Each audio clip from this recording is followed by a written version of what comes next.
마늘이 몸에 좋다는 사실은 너무도 잘 알고 계시죠? 그런데 이것과 함께 먹으면 암과 치매에 걸린다니 깜짝 놀라셨나요? 아무리 몸에 좋은 마늘이지만 함께 먹으면 오히려 몸에 독이 되는 음식들도 있습니다. 그리고 마늘은 생마늘, 구운 마늘, 찐 마늘, 절인 마늘, 흑마늘 등 먹는 방법이 다양하잖아요.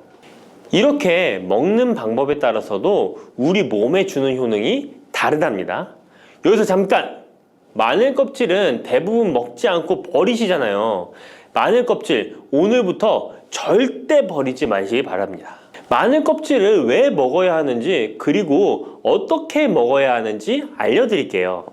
자, 그럼 마늘과 절대 함께 드시면 안 되는 음식과 마늘과 함께 드시면 좋은 음식, 그리고 마늘과 마늘 껍질의 효능까지 마늘에 대한 모든 것을 알려드릴게요. 마늘은 정말 우리나라 사람들이 좋아하는 식재료인데요. 한국농촌경제연구원이 발표한 자료에 의하면 우리나라 1인당 1년 동안 마늘 소비량이 7kg인데요. 놀라지 마세요.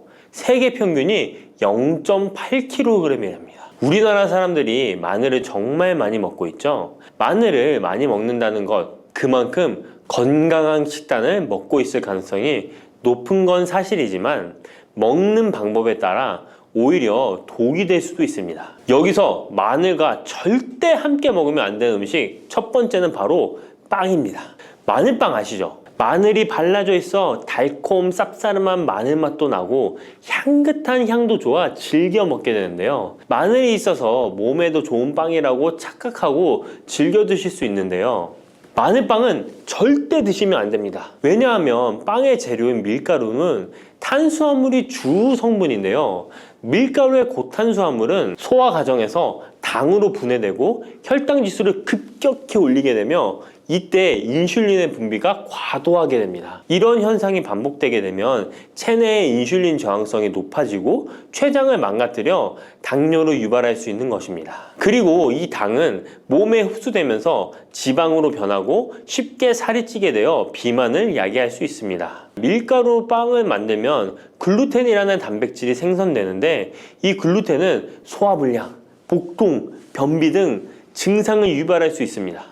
이뿐만 아니라 글루텐이 몸에 들어오면 장에서 에소루핀이라는 성분이 만들어지게 되는데 이 에소루핀은 중독성이 강해 밀가루 중독을 일으켜 빵 같은 밀가루를 과다 섭취하게 만든다는 것입니다. 마늘이 아무리 좋은 성분으로 항암작용, 항염증 작용을 한다고 해도 마늘빵으로 드신다면 아무 소용이 없는 것입니다. 그러면 마늘은 어떻게 먹어야 마늘의 효능을 극대화할 수 있을까요? 마늘은 생으로 드실 때도 물론 좋지만 익혀서 드실 때 더욱 좋습니다. 몸에 보약이 되는 마늘 먹는 법, 첫 번째는 마늘밥입니다. 국립농업과학원에 따르면 마늘의 S-알리시스테인 함량을 조리법에 따라 조사한 결과 생마늘일 때 S-알리시스테인 함량이 2.77mg 정도 되었고 삶기 시작한 후 30분이 지나면 4.92mg이 되었으며 1시간이 지났을 때 9.16mg으로 생마늘에 비해 무려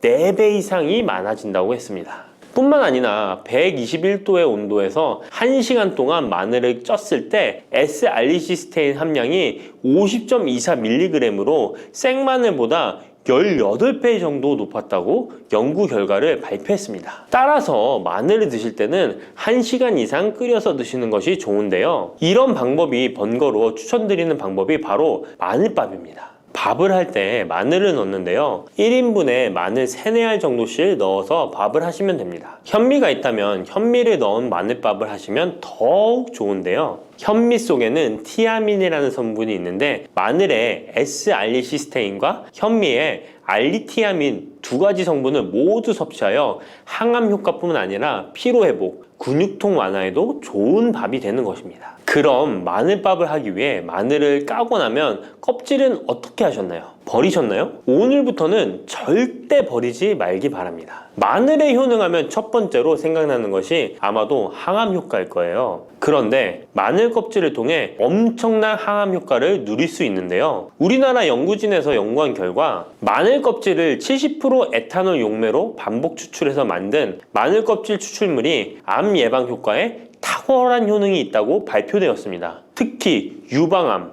위암, 간암, 대장암, 폐암, 세포뿐 아니라 다양한 암세포에 대한 억제 효과가 있다고 했는데요. 그 중에서도 유방암 세포의 증식을 억제하는 데 효과가 가장 높았다고 합니다. 마늘 껍질의 두 번째 효능은 바로 심혈관을 튼튼하게 한다는 것입니다. 마늘 껍질은 마늘 알맹이보다 식이섬유가 4배, 폴리페놀이 7배나 많게 함유되어 있는데요. 식이섬유는 혈관 내에 나쁜 콜레스테롤을 흡착해 몸 밖으로 배출하는 데 도움을 주고, 항산화 성분인 폴리페놀은 콜레스테롤이 산화되는 것을 막아 나쁜 콜레스테롤이 만들어지는 것을 방지하는 데 효능이 있는 아주 중요한 성분입니다. 마늘 껍질에 함유된 알리신 성분은 혈중 지질을 낮춰 콜레스테롤과 중성지방을 낮추는 데 효과적인 성분입니다. 이를 통해 동맥경화를 방지하는 데 도움을 주어 심혈관 질환을 예방하는 데 좋은 성분인 것입니다. 또 마늘 껍질을 말려 분말로 만들어 음식에 넣어 드시면 비만을 막아주는 효과를 볼 수 있는데요. 식이섬유가 풍부해 지방의 흡수를 막고 나쁜 지방을 배출하는 데에도 탁월한 효능이 있습니다. 뿐만 아니라 체내 지방의 대사를 촉진하여 지방 분해가 빠르게 일어나 체지방을 제거하는 데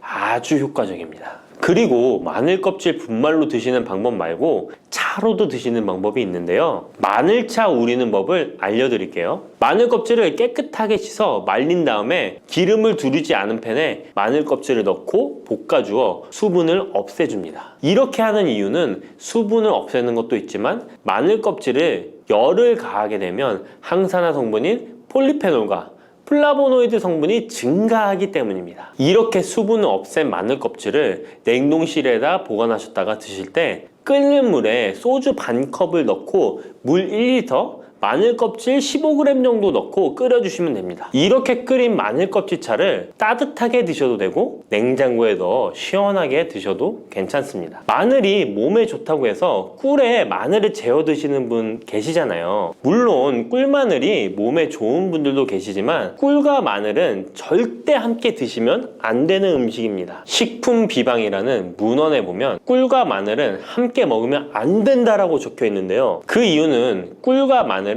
둘 다 열을 내는 뜨거운 음식이기 때문입니다. 꿀과 마늘을 함께 먹게 되면 체질이 맞지 않는 경우에는 부작용이 클 수 있기 때문입니다. 체질에 맞지 않는 분들이 이 꿀마늘을 드시게 되면 눈의 충혈이 잦아지고 노화가 빨라질 수 있습니다. 돋보기를 빨리 쓸 수 있게 된다는 거죠. 또한 두통이 생기며 피부에도 트러블이 생기는 부작용도 있으니 꼭 기억하시기 바랍니다. 당 섭취에 주의하셔야 하는 당뇨, 고지혈증을 갖고 계신 분들이나 암 환자분들은 절대로 꿀마늘을 드시면 안 됩니다. 그렇다면 마늘을 또 어떻게 드시는 것이 좋을까요? 바로 다양한 쌈채소와 함께 드시는 것을 추천드립니다. 마늘의 매운맛을 내는 알리신 성분이 혈관을 건강하게 하여 암을 예방하고 쌈채소를 통해 다양한 비타민과 무기질을 섭취하며 풍부한 항산화 물질도 섭취해 활성산소를 제거하고 혈관을 깨끗하게 해 노화를 방지하고 활력이 넘치는 건강한 몸이 될 수 있는 것이죠. 그런데 마늘을 반찬으로 만들어 드실 때 절대 드시면 안 되는 것이 있습니다. 그것은 바로 마늘장아찌입니다. 아니, 마늘장아찌가 왜? 라고 의문이 생기는 분들이 계시죠? 모든 마늘장아찌가 안 된다는 것이 아니라 설탕이 많이 들어간 마늘장아찌는 만들어 드시면 안 됩니다. 시중에 판매되는 마늘장아찌에는 설탕이 많이 들어가 있을 가능성이 높으니 절대 드시지 않기를 바랍니다. 몸에 좋은 마늘도 설탕과 함께 먹으면 오히려 독이 되는데요. 설탕이 많이 함유된 마늘장아찌를 드시게 되면 혈당이 급격하게 오르고 인슐린 저항성이 높아지며 혈액 속에 중성 지방이 많아져 혈액을 끈적하게 만들게 됩니다. 또한 설탕을 많이 섭취하게 되면 뇌에서 기억력을 담당하는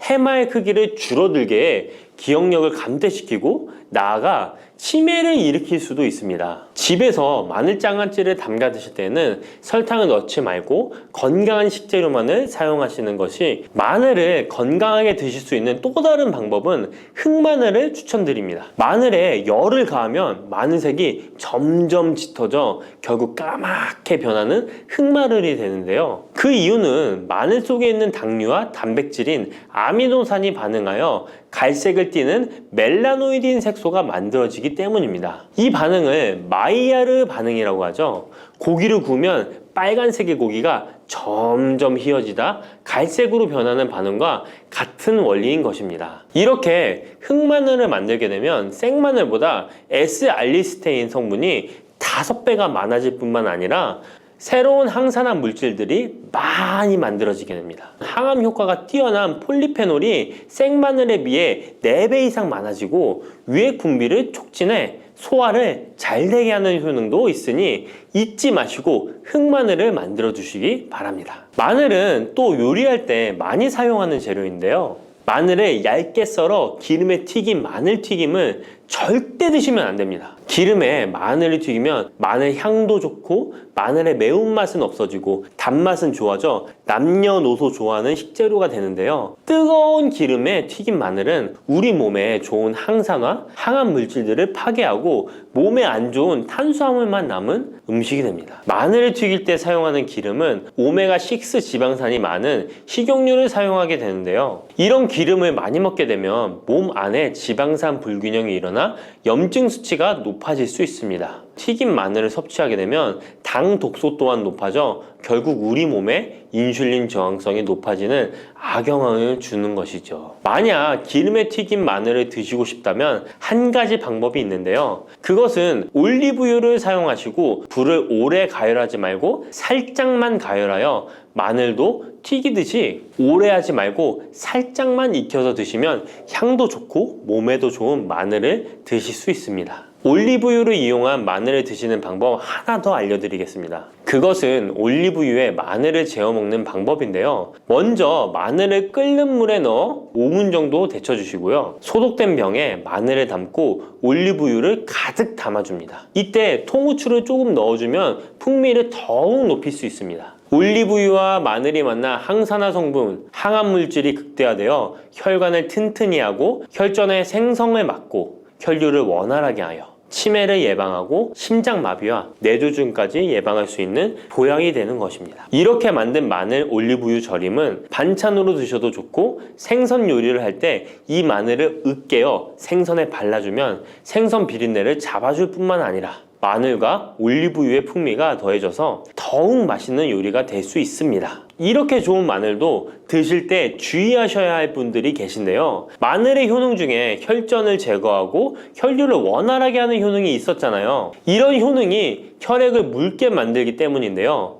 와파린, 아스피린 같은 혈전 용해제를 복용하시는 분들이 마늘을 많이 드시게 되면 상처가 났을 때 피가 잘 멈추지 않을 수 있으니 주의하시기 바랍니다. 평소 위염이나 위궤양이 있어서 위가 안 좋으신 분들은 마늘에 알리신 성분이 위 점막을 자극하여 증상이 악화될 수 있으니 주의하시기 바랍니다. 그리고 과민성 대장 증후군이 있는 분들도 마늘을 많이 드시게 되면 복통이 일어날 수 있으니 마늘은 조금만 드시길 바랍니다. 시래기 다들 좋아하시나요? 저는 된장국 중에 시래기를 넣은 시래기 된장국이 제일 맛있더라고요. 겨울철에 자주 먹는 음식 재료인 시래기는 예로부터 한국인의 밥상에 올라온 식재료라 매우 친숙하죠. 시래기는 주로 무청이나 배춧잎을 말려서 만든 것으로 과거 우리나라가 가난하던 시절 겨울철 채소로 밥상에 중요한 역할을 해왔을 뿐만 아니라 지금은 특유의 향과 식감으로 꾸준히 많은 사랑을 받고 있는데요. 시래기는 맛뿐만 아니라 몸에 좋은 성분까지 가득한 건강식품이라는 것 알고 계셨나요? 시래기의 놀라운 영양 성분과 효능 알려드릴게요. 첫 번째, 시래기의 효능은 바로 뼈 건강에 매우 좋다는 것입니다. 시래기와 뼈 건강 잘 연관지어지지 않는데요. 시래기에는 100g당 칼륨 함유량이 우유의 3배나 된다는 사실 놀랍지 않나요? 이렇게 시래기에는 칼슘이 풍부하게 들어있어서 뼈를 튼튼하게 유지하는 데 도움을 주는데요. 뼈 건강에 칼슘이 좋은 역할을 한다는 것은 다들 아시죠? 시래기는 칼슘뿐만 아니라 뼈 건강에 필수적인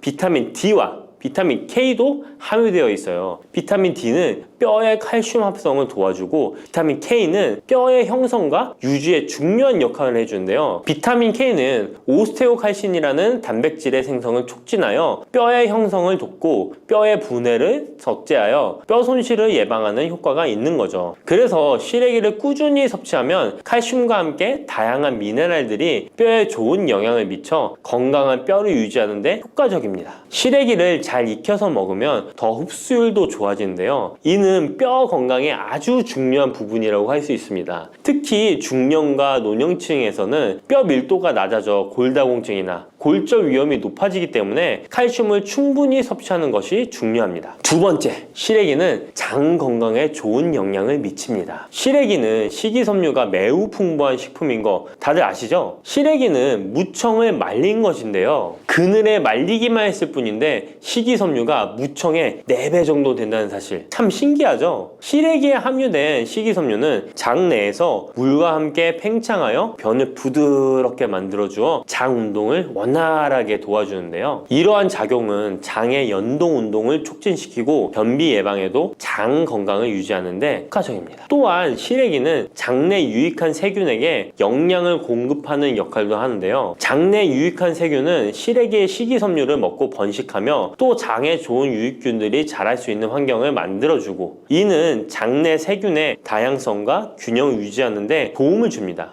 유익균들이 장 건강에 중요한 역할을 하기에 시래기를 섭취함으로써 장의 환경을 개선할 수 있답니다. 이뿐만 아니라 시래기에는 항염증 작용을 하는 폴라보노이드와 폴리페놀 등의 식물 화합물이 함유되어 있는데요. 이러한 식물성 화합물은 체내의 염증을 억제하고 장내 염증을 감소시키는 데 도움을 줄 수 있습니다. 시래기는 장을 건강하게 유지하고 장에서 발생할 수 있는 다양한 질병을 예방하는 데 도움이 될 수 있죠. 장 건강을 생각한다면 이제부터 시래기 꼭 섭취해야겠죠? 시래기의 놀라운 효능 세 번째는 간 해독 능력입니다. 시래기에는 항산화 작용을 하는 비타민 C와 베타카로틴이 들어있어 간 건강에 매우 좋다는 것 알고 계셨나요? 비타민 C는 보통 과일에 많이 함유되어 있다고 생각하실 텐데요. 시래기에도 비타민 C가 풍부하게 함유되어 있습니다. 시래기에 함유되어 있는 비타민 C는 강력한 항산화 작용을 가지고 있어 체내에 유해한 자유 라디칼을 중화시키고 특히 간은 우리 몸의 해독기관으로 해독작용을 잘하려면 항산화 물질이 필요한데 시래기를 섭취하면 이 항산화 성분들이 간의 해독작용을 돕고 간 기능을 강화하는 데 효과를 볼 수 있습니다. 또한 시래기에는 미네랄인 칼륨과 마그네슘도 풍부하게 함유되어 있어 이러한 미네랄은 간 기능을 지원하고 체내 독소를 제거하는 데 도움을 줄 수 있습니다. 간은 알코올이나 지방, 환경적인 유해 물질을 처리하는 중요한 역할을 하기에 시래기를 자주 섭취하는 것이 간 건강에 큰 도움이 될 수 있다는 것 꼭 기억해 주세요. 네 번째 시래기의 효능은 바로 혈관 건강에 좋은 것입니다. 시래기에는 다양한 영양소가 들어있는데 특히 혈압을 안정시키는 데 도움을 줄 수 있는 칼륨이 많이 들어있습니다. 칼륨은 나트륨을 체외로 배출시키는 역할을 하여 혈압을 조절하는 데 도움을 주고 또한 시래기에는 비타민 K도 포함되어 있는데요. 비타민 K는 혈액 응고를 조절하고 혈관을 건강하게 유지하는 데 중요한 역할을 합니다. 고혈압은 혈관 건강에 해로운 영향을 미칠 수 있으므로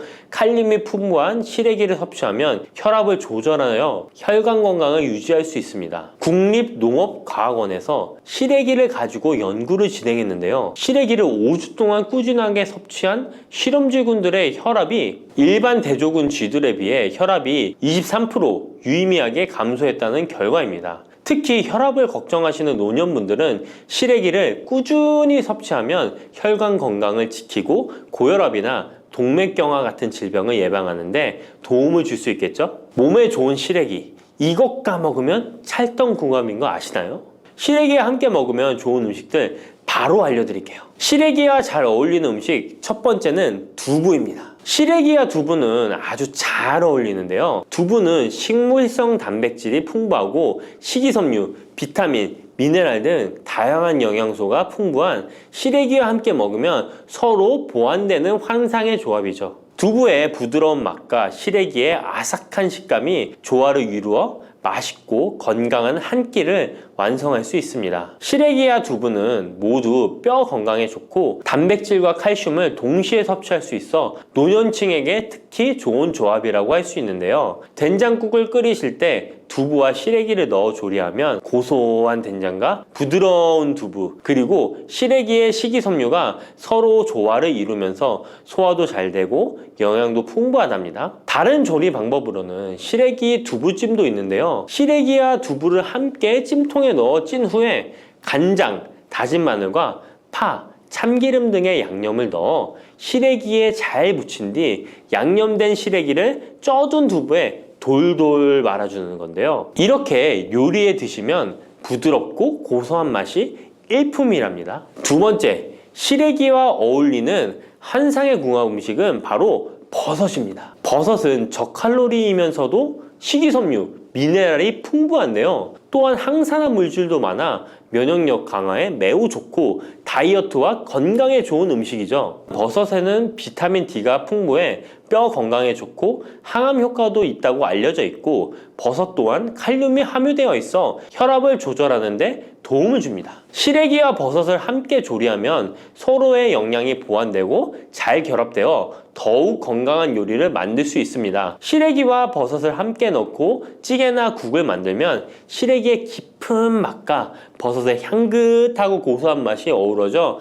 맛도 좋고 영양도 가득한 한 끼가 되죠. 제가 추천하는 요리법은 시래기와 버섯을 밥에 함께 밥을 짓는 것인데요. 이렇게 밥을 짓게 되면 조리도 간편하면서 고소한 맛과 식감이 어우러진 시래기 버섯밥이 완성된답니다. 꼭 한번 드셔보세요. 세 번째, 시래기와 된장은 궁합이 잘 맞습니다. 많은 분들이 시래기 하면 된장국이 먼저 떠오르죠. 시래기 된장국은 많은 분들이 좋아하는 국이죠. 된장국에 들어가는 된장은 콩을 발효시켜 만든 전통적인 한국 발효식품으로 장 건강에 매우 좋은 음식인 거 다 아실 거예요. 된장은 유산균이 풍부하여 장에 좋은 영향을 미치고 풍부한 단백질과 다양한 아미노산을 함유하고 있는데요. 시래기와 함께 먹으면 장 건강을 더욱 향상시킬 수 있습니다. 시래기는 부드럽고 고소한 맛을 가지고 있어 된장과 함께 조리하면 된장의 구수한 맛과 시래기의 고소한 맛이 조화롭게 어우러지고 또 된장의 짭짤한 맛이 시래기의 은은한 맛을 잘 살려주어 된장찌개나 국에 시래기를 넣으면 깊고 풍부한 맛을 낼 수 있어요. 두 음식의 조합이 장 건강을 지켜줄 뿐만 아니라 맛있고 건강한 식사를 즐길 수 있게 해준답니다. 이렇게 몸에 좋은 시래기도 어떤 분들에게는 독이 될 수 있다는 것 아시나요? 몸에 유익한 영양 정보도 중요하지만 섭취 시 유의할 점도 꼭 아셔야죠. 시래기 섭취 시 주의해야 할 분들 바로 알려드릴게요. 시래기 드실 때 이런 분들 꼭 주의해야 합니다. 첫 번째는 신장이 약하신 분들입니다. 시래기에는 칼륨이 많기 때문에 몸에 유일한 작용을 하지만 한편으로는 신장이 약한 분들에게는 꼭 주의가 필요한데요. 시래기의 풍부한 칼륨은 신장 기능이 약한 사람들에게는 칼륨 섭취를 과도하게 하게 되어 문제가 될 수 있습니다. 칼륨은 신장에서 배출되기 때문에 신장 기능이 저하된 분들은 시래기를 과도하게 섭취하지 않도록 주의해야 해요. 특히 고혈압이나 신장 질환이 있는 분들은 전문가의 조언을 받고 섭취량을 조절하는 것이 좋습니다. 시래기 드실 때 주의해야 하는 분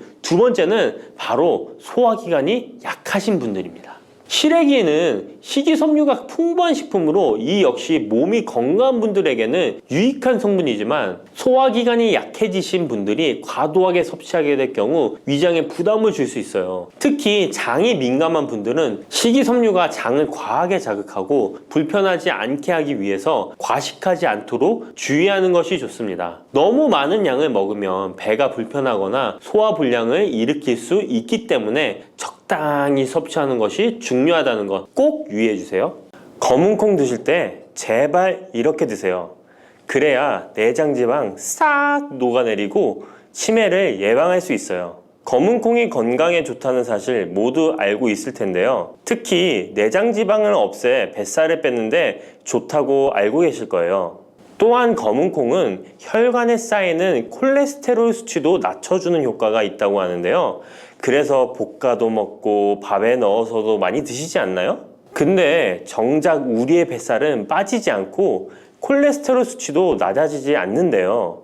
그건 먹는 방법에 문제가 있기 때문이에요. 물론 검은콩은 몸에 좋은 역할을 하는 효능이 많이 있지만 어떻게 먹느냐에 따라 오히려 몸에 독이 될 수도 있고 반대로 효능을 극대화시킬 수 있는데요.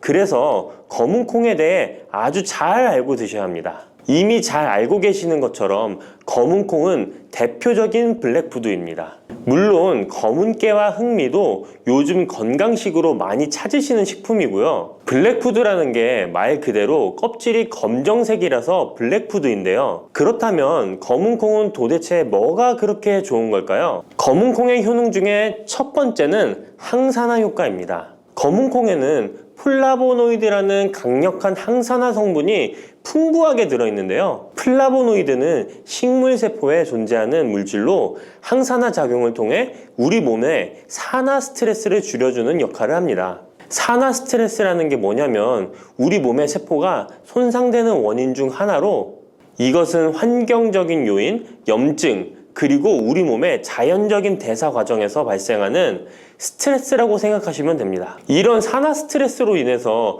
활성산소라는 물질이 생겨 세포 손상, 노화, 다양한 질병의 발병을 촉진할 수 있는 거죠. 그런데 검은콩에 들어있는 항산화제인 플라보노이드는 세포의 손상을 예방해서 우리 몸에 산화 스트레스를 줄여줍니다. 이는 노화를 느리게 하고 심장질환, 암, 알츠하이머 병 등과 같은 여러 가지 질병의 위험을 줄이는데 도움이 되는데요.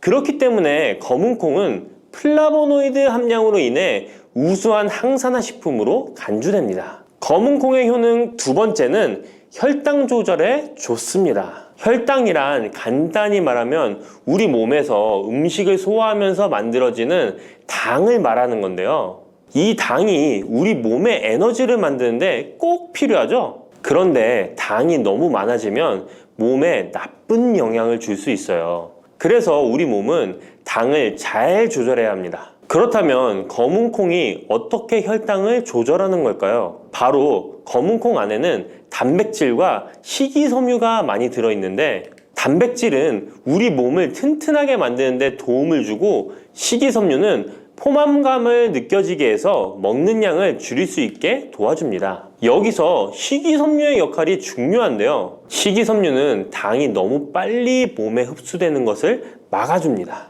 이렇게 되면 당이 천천히 몸에 흡수되어 혈당이 급격하게 오르는 것을 막아주게 되는 거죠. 검은콩의 효능 세 번째는 콜레스테롤 수치 조절입니다. 검은콩은 콜레스테롤 수치를 낮추는데 도움이 되는데요. 콜레스테롤은 우리 몸이 필요로 하는 지방 중 하나이지만 이게 너무 많으면 혈관을 막아 심근경색이나 뇌혈관 질환을 일으키는 원인이 되는 거죠. 근데 검은콩에 들어있는 식이섬유는 우리 몸에서 콜레스테롤을 흡수하는 것을 줄여주는 역할을 합니다. 그 중에서 특히 검은콩에 들어있는 용해성 식이섬유는 콜레스테롤과 결합하여 그것을 체외로 배출하는데 도움을 주는데요.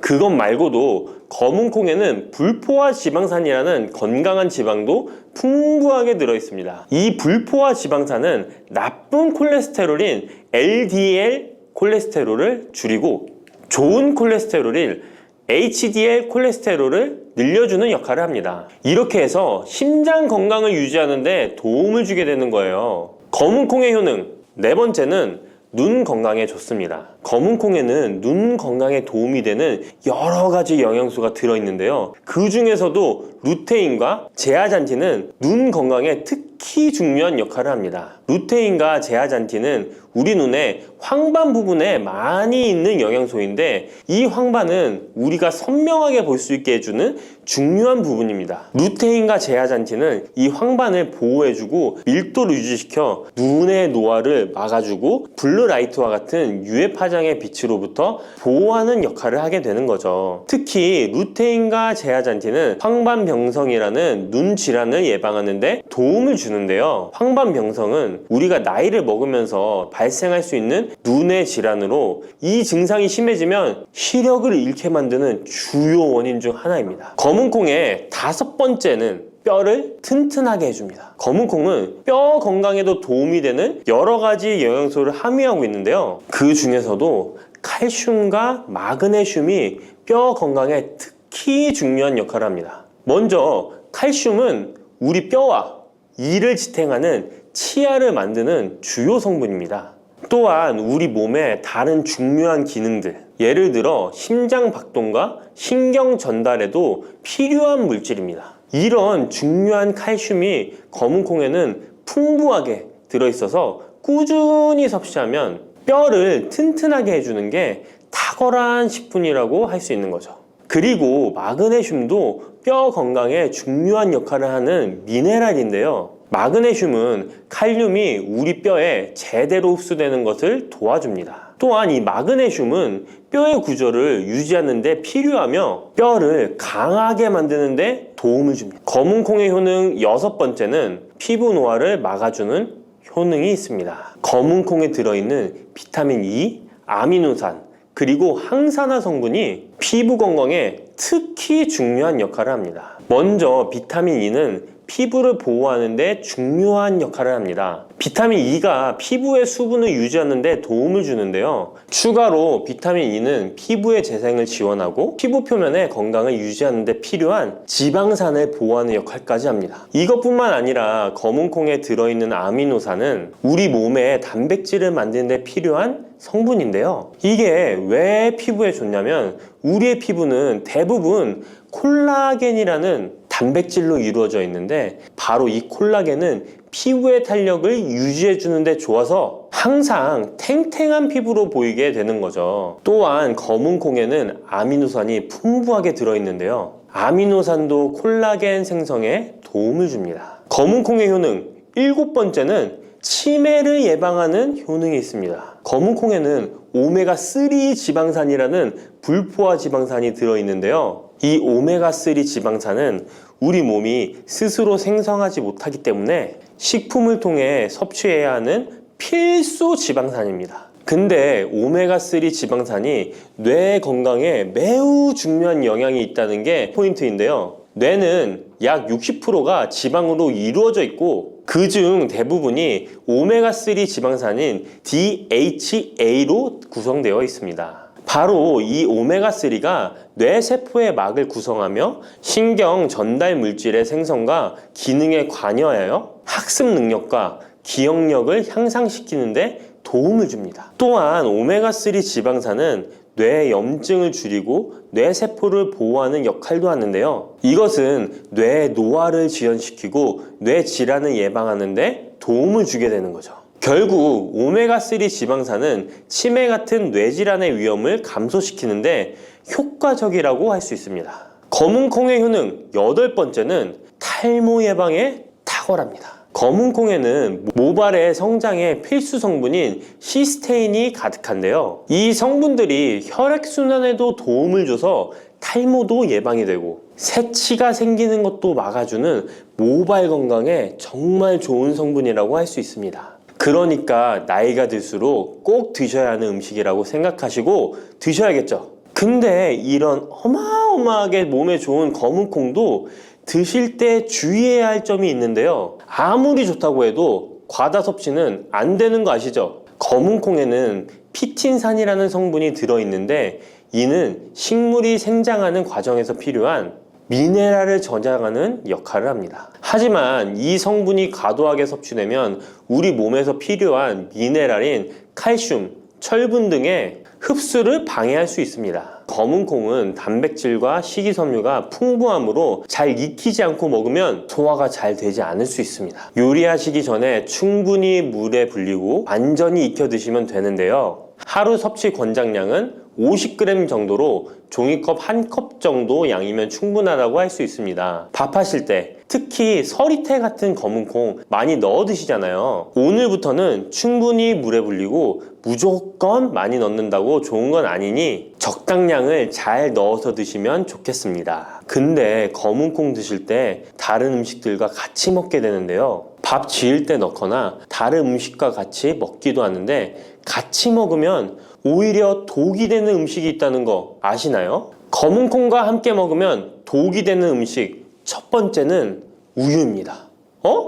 유명한 검은 콩두유, 우유도 있는데 무슨 소리를 하시는지 하는 분들도 계실 거예요. 어떤 분들은 우유에 콩을 넣어서 이런 식으로 갈아서 드시는 분들이 있는데요. 이게 오히려 몸에 안 좋은 영향을 미칠 수도 있는 거죠. 왜냐면 검은 콩과 우유를 동시에 섭취하면 피틴산과 칼륨 사이에 상호작용이 발생할 수 있는데요. 검은 콩에는 피틴산이라는 성분이 들어있는데 피틴산은 식물이 생장하는 과정에서 필요한 미네랄을 저장하는 역할을 합니다. 이 성분은 우리 몸에서 필요한 미네랄인 칼슘, 철분 등의 흡수를 방해할 수 있습니다. 반대로 우유는 칼슘의 중요한 공급원이고 우리 몸에서는 칼슘이 뼈와 이를 구성하여 신경, 근육 기능, 혈액 응고 등에 꼭 필요한 성분이죠. 근데 피틴산이 풍부한 검은 콩과 칼슘이 풍부한 우유를 같이 먹으면 피틴산이 칼슘의 흡수를 방해하여 우유의 영양소가 제대로 흡수되지 않을 수 있습니다. 같이 드시면 절대 안 되거나 나쁜 큰 영향을 미친다는 것이 아니라 각각의 영양소의 섭취 목적으로는 따로 먹는 걸 추천드리는 거예요. 오해하시면 안 돼요. 검은 콩과 함께 먹으면 독이 되는 음식 두 번째는 토마토입니다. 왜냐면 토마토가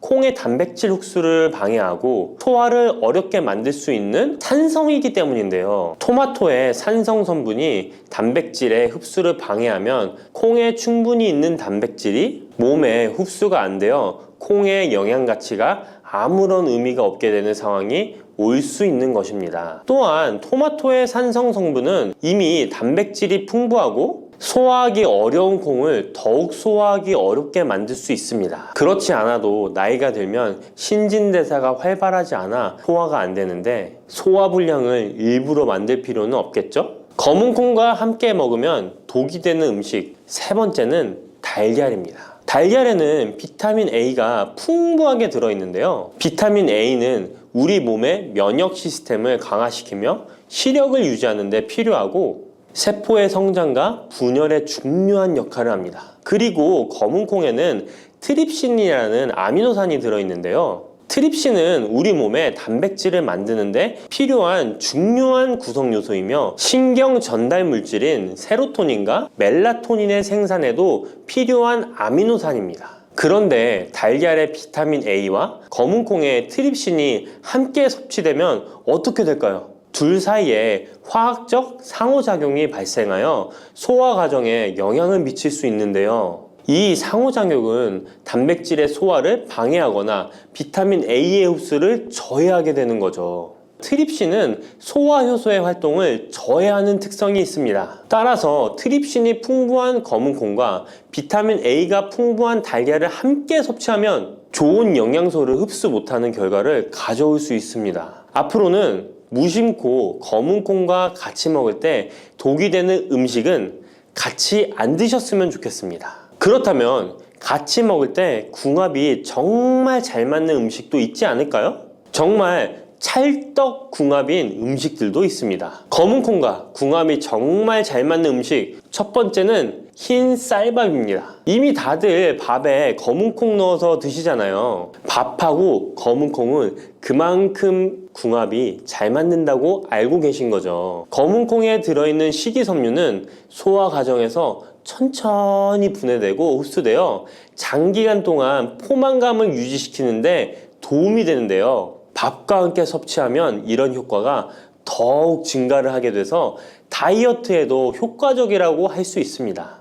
검은 콩에는 저항성 전분이라는 성분이 들어있는데 이 성분은 혈당 수치의 급격한 상승을 막아주는데요. 흰 쌀밥에는 탄수화물이 많아서 혈당 수치가 급격히 상승할 수 있지만 검은 콩과 함께 섭취를 하면 당 수치를 완화시키는데 도움이 되는 거죠. 이처럼 검은 콩과 흰 쌀밥을 같이 먹으면 충분한 영양소 섭취, 포만감, 혈당 조절 이렇게 일석삼조의 효과를 누릴 수 있으니 정말 찰떡궁합인 것입니다. 검은 콩과 궁합이 정말 잘 맞는 음식 두 번째는 당근입니다. 당근에는 비타민, 미네랄, 식이섬유 등 다양한 영양소를 함유하고 있는데요. 특히 루테인이 풍부한 당근은 강력한 항산화 효과와 눈 건강을 유지하는 데 좋은 재료입니다. 검은 콩과 루테인이 풍부한 당근을 함께 섭취하면 콩의 단백질이 당근의 영양소를 흡수를 돕는 동시에 당근의 루테인이 콩의 영양소 흡수를 돕습니다. 서로 소화가 잘 되게 영양소 흡수가 잘 되게 도와주는 음식인 거죠. 당근 말고도 시금치와 같은 채소도 같은 역할을 하니 식사하실 때 당근이 들어간 음식이나 시금치 나물 같은 음식들과 같이 드시면 효과가 정말 좋을 거라 생각합니다. 검은 콩과 궁합이 정말 잘 맞는 음식 세 번째는 닭고기입니다. 검은 콩은 식물성 단백질의 좋은 원천이라고 잘 알고 있을 거예요. 근데 식물성 단백질은 동물성 단백질에 비해 필수 아미노산의 비율이 적은데요. 필수 아미노산은 우리 몸이 스스로 생산할 수 없는 아미노산으로 반드시 음식을 통해 섭취해야 하는 성분입니다. 닭고기는 동물성 단백질의 좋은 원천이며 모든 필수 아미노산을 골고루 함유하고 있습니다. 따라서 검은 콩과 닭고기를 함께 섭취하면 두 가지 종류의 단백질이 서로를 보완하게 되는데요. 이렇게 함께 섭취하면 검은 콩에서는 얻을 수 없는 필수 아미노산을 닭고기에서 보충할 수 있습니다. 반대로 동물성 단백질만을 섭취할 때보다 식물성 단백질의 섭취 비율을 늘려주는 것은 심혈관 건강에도 정말 좋은 효과를 볼 수 있습니다. 물렁한 복숭아 좋아하세요? 아니면 딱딱한 복숭아 좋아하세요? 사람들마다 본인이 좋아하는 복숭아의 종류가 따로 있죠. 백도, 황도, 천도, 요즘엔 신비 복숭아라는 것도 인기가 참 많은 것 같습니다. 냉장고에 뒀다 먹으면 달콤하고 부드럽고 향긋한 복숭아는 참 맛이 좋은데요. 여름철 대표 과일 중 하나인 복숭아도 함께 먹으면 의사들도 놀란 만큼 몸에 좋은 음식도 있고 또 복숭아도 잘못 드시면 우리 몸에 독이 될 수도 있습니다. 달콤한 과일인 복숭아는 당뇨 있는 분들이 꺼려하는 과일 중에 하나이기도 하는데요. 이 복숭아도 올바로 알고 드시면 당뇨가 있는 분들에게도 보약이 될 수 있습니다. 지금부터 복숭아와 함께 먹으면 보약이 되는 음식 그리고 복숭아 드실 때 주의할 점과 복숭아의 효능까지 모든 것 알려드릴게요. 여름 과일의 여왕이라는 별명을 가진 복숭아는 더운 날씨에 다양한 영양소와 수분이 많아서 피로 해소와 식욕 증진에 도움을 줄 수 있습니다. 특히 복숭아에는 우리 몸에 흡수가 빠른 각종 당류와 수분, 비타민, 구연산 무기질 등이 풍부하게 함유되어 있어 더위에 지친 몸에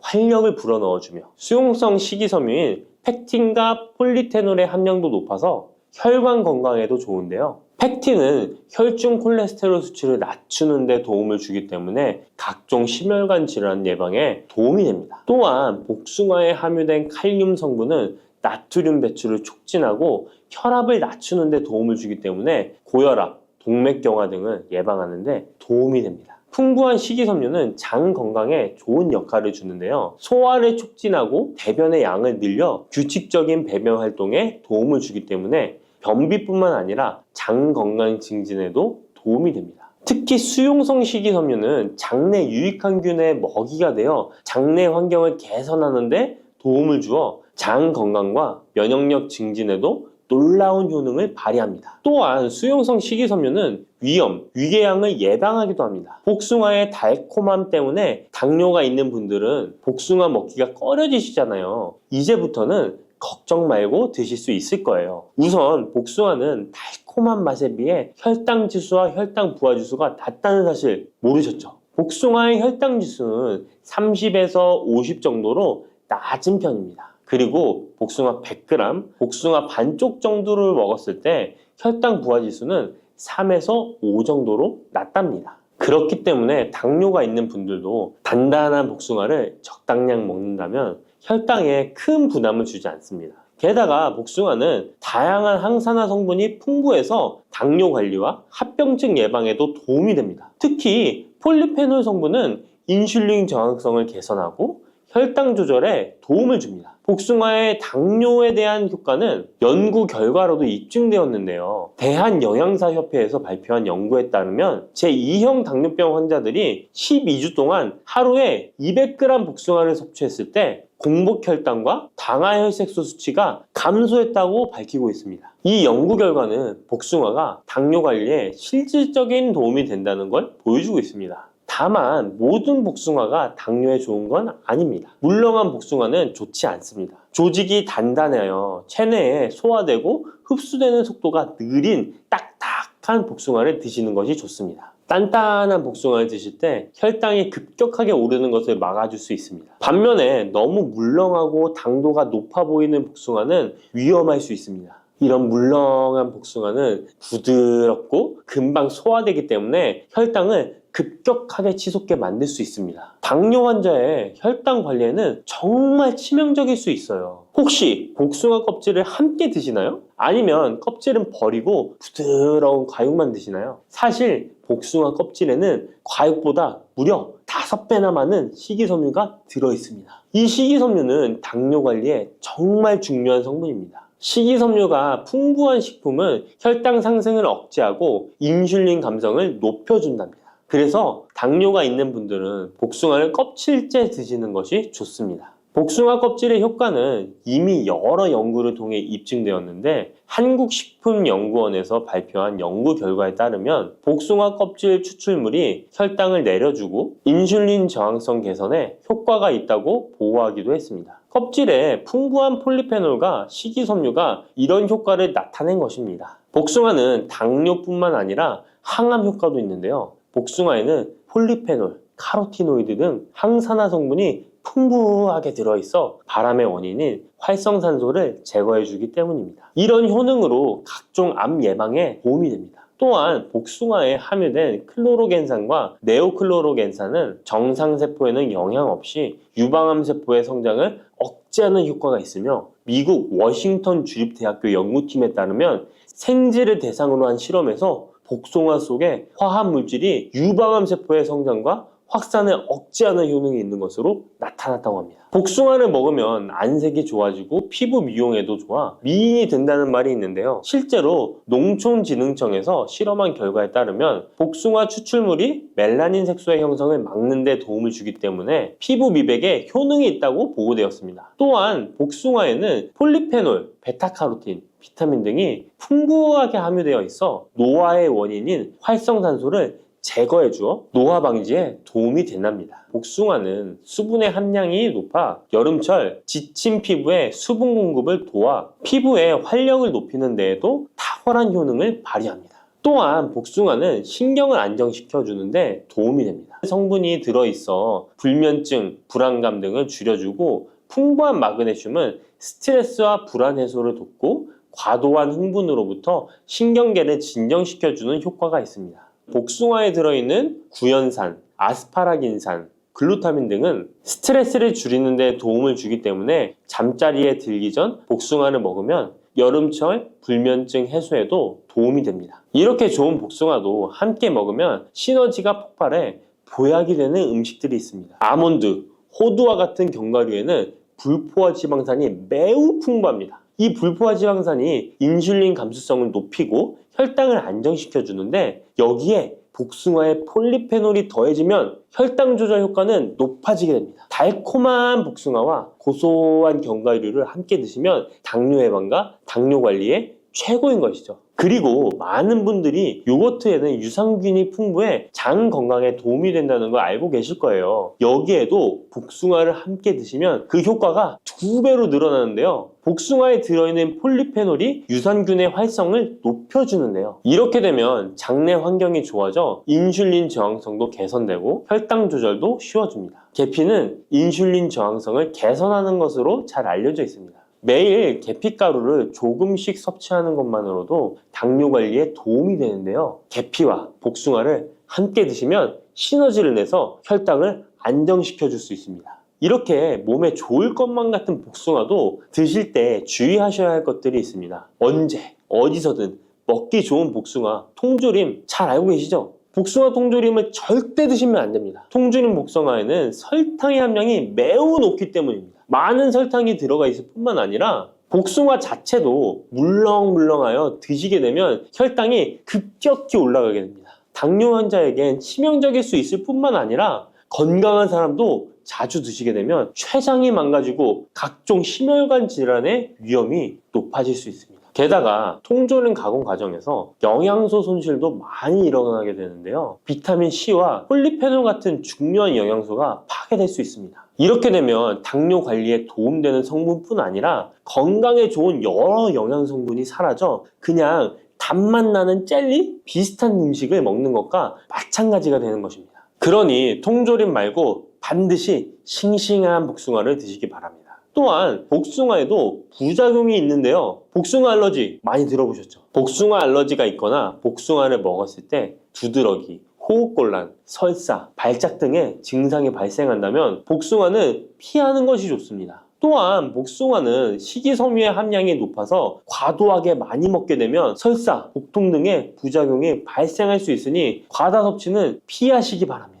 지방 함량이 높은 음식과 함께 섭취하면 복숭아의 유기산이 지방 분해를 막아 배탈을 유발할 수 있습니다. 복숭아 씨앗에는 아미그달린 성분이 많이 들어있기 때문에 과다 섭취 시 사이안화물 중독에 의해 구토나 간 손상, 호흡곤란, 동공 확장, 현기증 등의 부작용이 발생할 수 있으니 복숭아 씨앗 섭취는 절대 하시면 안 됩니다. 복숭아 보관은 어디에? 어떻게 하시나요? 냉장고 아니면 상온에 보관하실 텐데요. 일단 복숭아는 구입한 당일이나 다음날 바로 드시는 것이 좋습니다. 상온에서 2에서 3일 정도 보관했다가 드시면 맛이 가장 좋습니다. 그런데 구매한 양이 많아 전부 못 드시게 되면 냉장 보관하시기 바랍니다. 냉장 온도는 5도 정도의 온도로 유지해 주는 것이 좋습니다. 너무 차갑게 하시면 단맛이 떨어질 수 있으니 추천드리지 않습니다. 그러면 냉장 보관한 복숭아는 바로 꺼내 먹어도 될까요? 시원해서 좋을 수 있지만 먹기 1시간 전에 꼭 상온에 꺼내 두었다가 드시는 것을 추천드립니다. 8도에서 13도 사이가 복숭아가 가장 맛있는 온도입니다. 상온에 잠시 두면 냉장고의 차가운 온도가 풀리면서 복숭아의 달콤함이 살아납니다.